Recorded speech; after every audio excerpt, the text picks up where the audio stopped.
Hi everyone, स्वागत है आप सभी का टीचिंग गोल्स के इस लर्निंग प्लेटफॉर्म पर। आई होप आप सभी लोग अच्छे होंगे। एस्टेट की सीरीज चली हुई है और आज जो आपकी क्लास रहने वाली है वो हिंदी की क्लास रहेगी।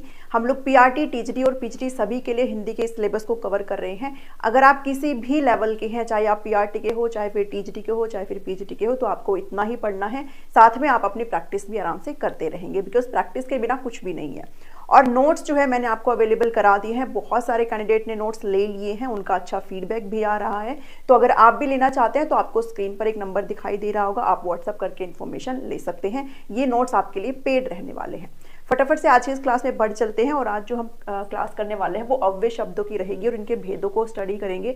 देखो, हमने शब्द पढ़ा था और शब्द के हमने प्रयोग और परिवर्तन के आधार पर जो टाइप्स थे वो दो पढ़े थे, जिसमें एक पढ़ा था हमने विकारी और एक होता है अविकारी। विकारी शब्दों में हमने संज्ञा, सर्वनाम, विशेषण और क्रिया को पढ़ा है और अविकारी शब्द यानी कि अव्यय शब्द को हम आज कंप्लीट रूप से स्टडी करेंगे। ठीक है, देखो अविकारी और अव्यय शब्द होते क्या है। अविकारी, अगर आपने अव्यय को ढंग से देखा है तो अव्यय में आपके दो शब्द छुपे हुए हैं, अ प्लस व्यय। व्यय का मतलब होता है खर्च होना, जिसको आप बोल सकते हो परिवर्तन होना। ठीक है, परिवर्तन हो जाए, बदल जाए। और अ का मतलब होता है नहीं, यानी कि ऐसे शब्द जिनके अंदर किसी भी फॉर्म में कोई भी चेंज ना हो, यानी कि ऐसे शब्द जिसमें कोई भी परिवर्तन ना हो। ठीक है, कोई परिवर्तन ना हो का मतलब वे शब्द जिनमें लिंग, वचन, काल और कारक के आधार पर कोई परिवर्तन नहीं होता, वे शब्द अव्यय शब्द कहलाते हैं। जैसे यहाँ पर मैंने आपके लिए बहुत सारे अव्यय शब्द लिखे हैं, इसके अलावा भी बहुत सारे होते हैं। किंतु, परंतु, अथवा, यदि, इसलिए, चूंकि, और, तेज आदि, धीरे धीरे, ये ऐसे शब्द होते हैं जिसमें कोई भी चेंज नहीं होता है, कोई भी परिवर्तन नहीं होता है। चाहे फिर मैं लिंग की बात करूं, चाहे वचन की, चाहे काल की या फिर कारक की। एग्जाम्पल के थ्रू इस चीज को देखेंगे। देखो, मैं बोलूं यहां पर घोड़ा तेज दौड़ता है। अब इस वाक्य में मैं घोड़ा का भी मैं एक तरीके से वचन चेंज कर सकती हूँ। भाई घोड़ा किस में चेंज हो सकता है, घोड़ा घोड़े में चेंज हो सकता है। ठीक है, इसका मैं लिंग भी चेंज कर सकती हूँ। दौड़ता दौड़ती हो सकता है, दौड़ती हो सकता है, दौड़ते भी हो सकता है, इसमें भी चेंज हो गया। है का भी हूं हो सकता है, है का भी क्या हो सकता है, हूं हो सकता है, हो सकता है, कुछ भी हो सकता है। लेकिन जो नहीं चेंज हो सकता है वो तेज। तेज को क्या आप तेजी कर सकते हो, तेजो कर सकते हो। इसके अंदर, इस शब्द के अंदर कोई भी परिवर्तन नहीं होगा। फिर चाहे इनके अंदर हो जाए, लेकिन इस पर्टिकुलर शब्द में कोई भी परिवर्तन नहीं होगा। इसलिए जो तेज शब्द है वो क्या कहलाता है, वो अव्यय शब्द कहलाता है। ठीक है, तो वाक्य में प्रयुक्त वो शब्द जिसमें कोई भी परिवर्तन ना हो, उनके लिंग के आधार पर, उनके वचन के आधार पर, उनके काल कारक के आधार पर कोई परिवर्तन ना हो, तो वो क्या कहलाते हैं, वो अव्यय शब्द कहलाते हैं। जैसे मैं एक एग्जाम्पल और लेती हूं, मैं प्रतिदिन पढ़ती हूं। अब इसमें देखो क्या, देखो मैं में परिवर्तन हो सकता है, पढ़ती में हो सकती हूँ, भाई पढ़ता, पढ़ते, पढ़ती, कुछ भी हो सकता है, और हूं में भी हो सकता है। जो नहीं हो सकता परिवर्तन वो किस में नहीं हो सकता, प्रतिदिन। यानी कि प्रतिदिन यहाँ पर कैसा शब्द है, प्रतिदिन यहाँ पर अव्यय शब्द है। और अव्यय शब्दों को अविकारी शब्द भी कहा जाता है। विकारी मतलब जिनमें परिवर्तन हो जाए। हमने संज्ञा, सर्वनाम, विशेषण, क्रिया पढ़ा, उनके अंदर परिवर्तन हो सकता है, लेकिन जो शब्द परिवर्तन के नहीं होते उन्हें अविकारी और अव्यय शब्द कहा जाता है। ठीक है, आई होप आपको ये चीजें समझ में आ रही है। मैं बहुत थक गया हूं, तो उसके अंदर जो बहुत है वो क्या है आपका, आप बहुत का बहुतो नहीं कर सकते हैं, बहुत ही नहीं कर सकते हैं। तो जो बहुत शब्द है, मैं बहुत थक गया हूं पर्टिकुलर सेंटेंस में, वो क्या है, वो अव्यय शब्द है। ठीक है, साइकिल धीरे धीरे चलती है, तो धीरे धीरे शब्द क्या है यहाँ पर, ये भी आपका एक अव्यय शब्द है। तो ऐसे ही आपको मैंने बहुत सारे एग्जाम्पल्स जो है नोट्स में इंक्लूड किए हैं, जब आप देखेंगे तो आपको अच्छे से समझ में आ जाएगा। तो ये हमने परिभाषा देख ली अव्यय शब्दों की। अब इनके भेदों की तरफ बढ़ चलते हैं फटाफट से। एक एक करके इनके सारे जो टाइप्स हैं उनको समझेंगे। भेद की अगर बात करें अव्यय शब्द की, तो उसमें हम 5 भेदों को स्टडी करते हैं और उन 5 के भी आगे क्रिया जो विशेषण है, एक इसमें क्रिया विशेषण आ जाता है। एक एक करके सारी चीजों को स्टडी करेंगे। देखो, अव्यय भेद यानी कि अविकारी शब्दों के 5 भेद हम पढ़ते हैं। सबसे पहला भेद है क्रिया विशेषण। सेकंड नंबर पर आता है संबंध बोधक। आप कैसे भी कर सकते हो, ठीक है, जरूरी नहीं आप इसी सीरीज में करें। फोर्थ है विस्मय आदि और 5वां आ जाता है निपात। तो आप कैसे भी सीरीज में इनको कर सकते हैं। सबसे पहले क्रिया विशेषण जो अव्यय शब्द है उनकी बात करेंगे।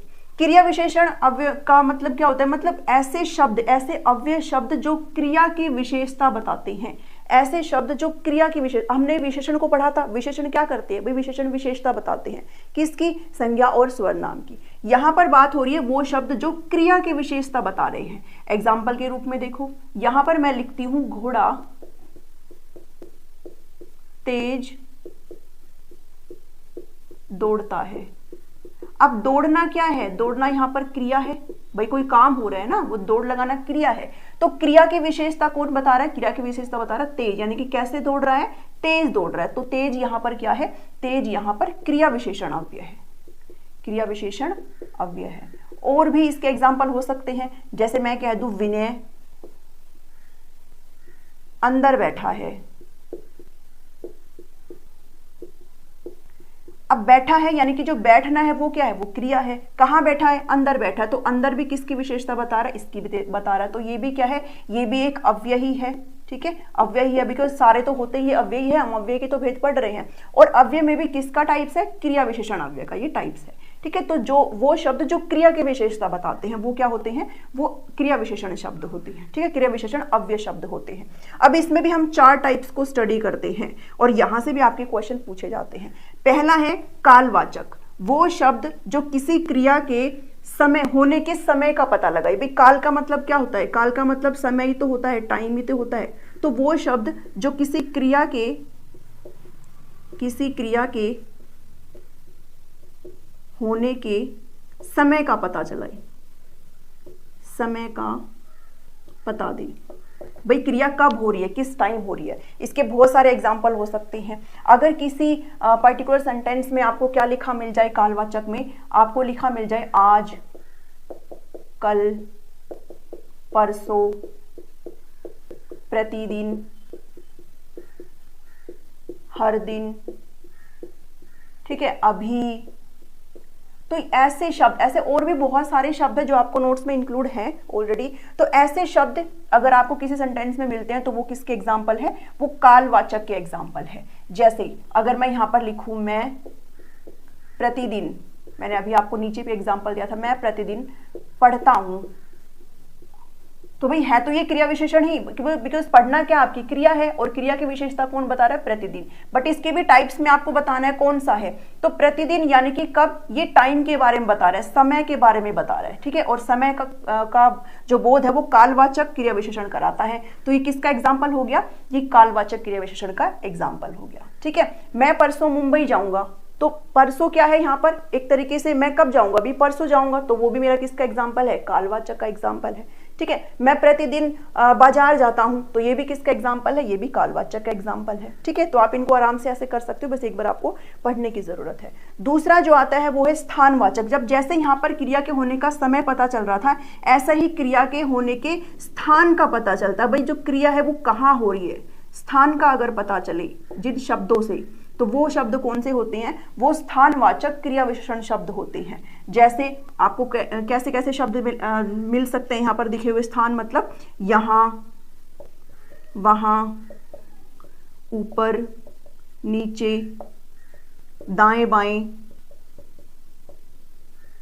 पीछे, सामने, ऐसे बहुत सारे शब्द हैं जो मैंने नोट्स में ऑलरेडी आपको इंक्लूड कर दिए हैं। ठीक है, तो स्थानवाचक मतलब जब आपको क्रिया के स्थान का पता चले, मतलब क्रिया हो कहाँ रही है उसका यहाँ पर पता चल जाए, तो वो किसका एग्जाम्पल है, वो आपका स्थानवाचक का एग्जाम्पल है। ठीक है, तो ये आपको यहाँ पर ध्यान में रखना है। फिर है क्या, परिमाणवाचक। परिमाणवाचक मतलब जहां पर आपको नापतोल, क्रिया की नापतोल का या फिर परिमाण का पता चले।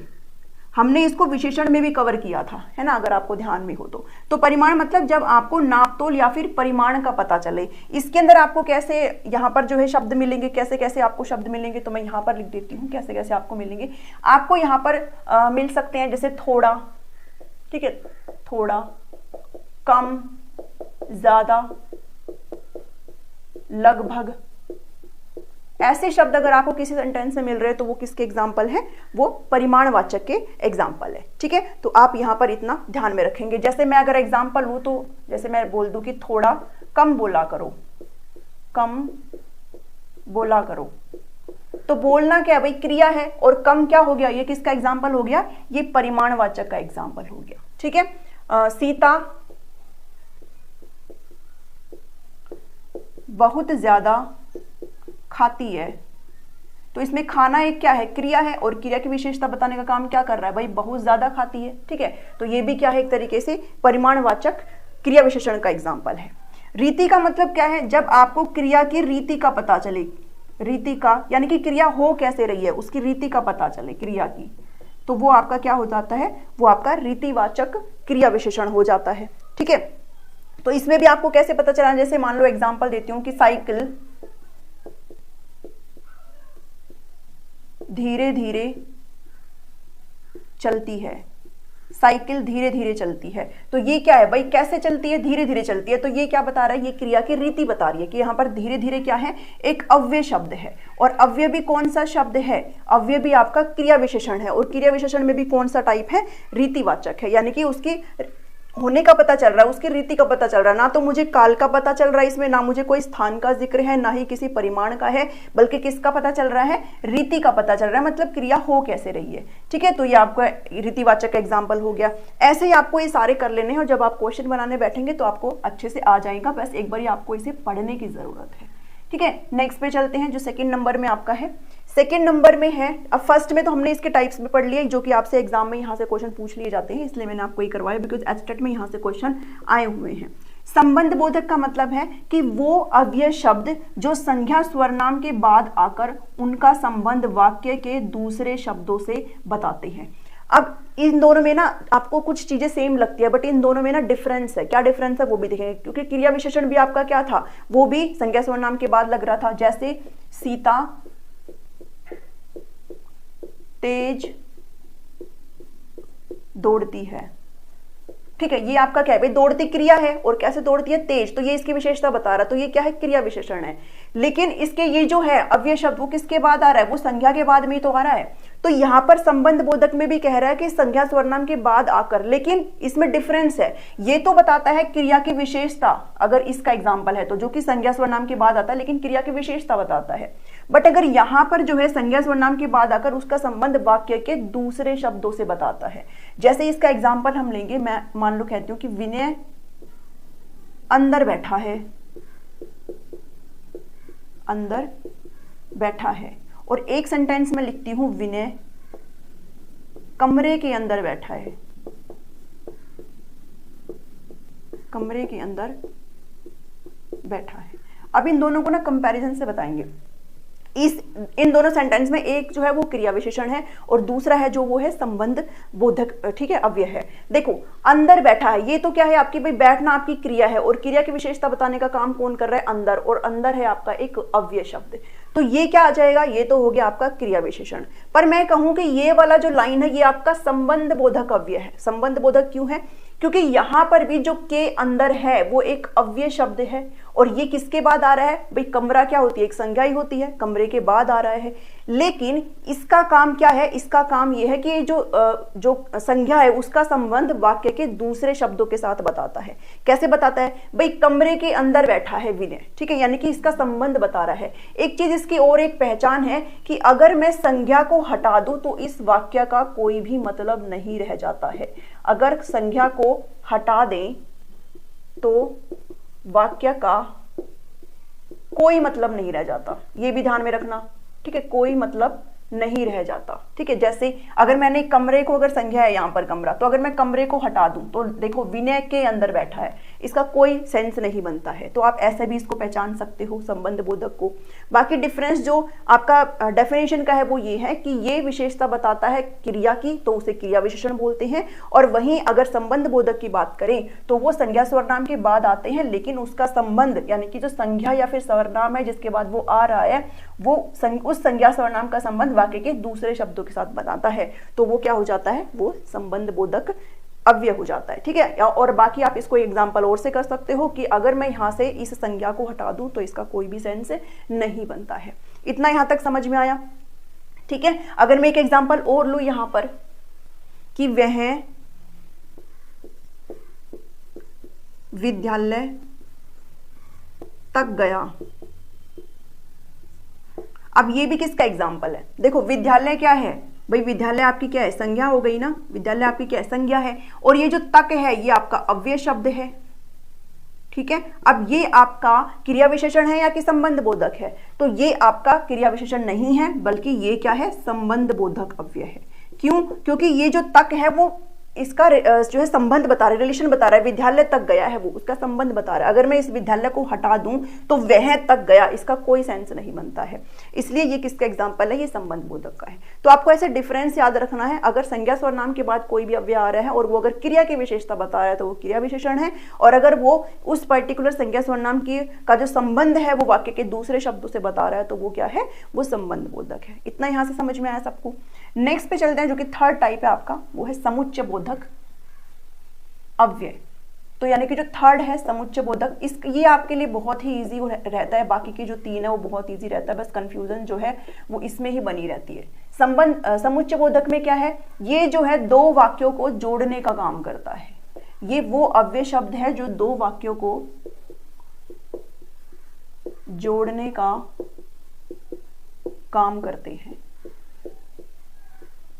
इसके अंदर कौन कौन से आपको शब्द देखने को मिल सकते हैं? और, अथवा, एवं, ठीक है। ऐसे आपको ये शब्द यहां पर देखने को मिल सकते हैं। किंतु हो जाएगा, परंतु आपका ये शब्द हो जाएगा। अगर मैं एग्जाम्पल की बात करूं तो आप एग्जाम्पल क्या लेंगे? आप चाय लेंगे या कॉफी। ये आपका समुच्चय बोधक का एग्जाम्पल है। अब आप कहेंगे ये कैसे एग्जाम्पल है? देखो, आप चाय लेंगे, ये एक सेंटेंस हो गया, या बीच में जोड़ने का काम कर रहा है जो कि एक अव्यय शब्द है, और इसको हम क्या कहेंगे? इसको हम समुच्चय बोधक अव्यय शब्द कहेंगे। कॉफी का मतलब क्या है? ये अपने आप में कंप्लीट वाक्य है। आप चाय लेंगे या कॉफी, वो ऑलरेडी कंप्लीट है कि आप चाय लोगे या फिर आप कॉफी लोगे, ठीक है, तो वो ऑलरेडी कंप्लीट है। अगर मैं एक सेंटेंस और लूं, सूरज निकला और पक्षी बोलने लगे, चहचहाने लगे, कुछ भी बोलने लगे, तो यहां पर सूरज निकला अपने आप में एक सेंटेंस है और जोड़ने का काम कर रहा है जो कि है समुच्चय बोधक अव्यय, और पक्षी बोलने लगे भी अपने आप में एक वाक्य है। तो दोनों वाक्य का जोड़ने का काम कौन करते हैं? वो समुच्चय बोधक अव्यय जोड़ने का काम करते हैं, ठीक है। ये इजी सा है, इसको आप आराम से बना लेंगे। बस जो आपको कई बार नहीं पता चल पाता है वो क्रिया विशेषण और संबंध बोधक है, बट इसके बारे में मैंने आपको अच्छे से बता दिया। आई होप अब आप इसको बना पाएंगे। और सबसे ज्यादा ईजी है आपका विस्मयादि,